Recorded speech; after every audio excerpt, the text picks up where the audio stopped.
जनावरांच्या खाद्याचा दर आसमानात आहे आणि शेतकऱ्याच्या दुधाला काडीची किंमत नाही. पै जमवून भांडवल उभा करून दूध व्यवसाय सुरू केलेला पडत्या काळामध्ये शेतकऱ्यांनी विकून सगळा बाजार मोडू नये. आपल्याला आपल्याच गोट्यावरती पशुखाद्य गुळीपेंड तयार करण्याचा हा फॉर्म्युला आहे.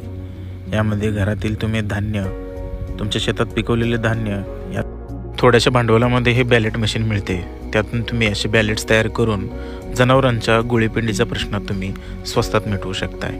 त्याचसोबत जनावरातून मिळणारं जे काही शेण आहे ते शेण नुसताच शेतीचं खत म्हणून न वापरता त्याच्या अशा प्रकारे मोल्डिंग मशीनमधून त्या शेणाचे मोल्ड तयार करता येतात. गोल आणि चौकोनी स्वरूपातील असे मोल्ड तयार करण्याच्या मशीनी आता बाजारात उपलब्ध आहेत. याला काऊ डंग केक असं म्हटलं जातं. याचा उपयोग कंपन्यांमध्ये बॉयलरला इंधन म्हणून व स्मशानात प्रेताला अग्नी देण्यासाठीही याचा वापर केला जातो.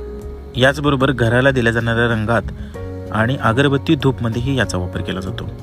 या दोन्ही प्रकारच्या मशीन एका गाईच्या किमतीमध्येच येतात. आता पडत्या काळामध्ये दुग्ध व्यवसायाला सुद्धा जोडधंदा म्हणून हे करणं फायदेशीर ठरू शकतं आणि ह्या संदर्भातील सगळी माहिती मी पुढील काही व्हिडिओमध्ये देणार आहे. मशीन कुठं खरेदी करायचं आणि तयार केलेला माल कुठं विकायचं, भेटूया याच व्हिडिओच्या पुढील भागामध्ये.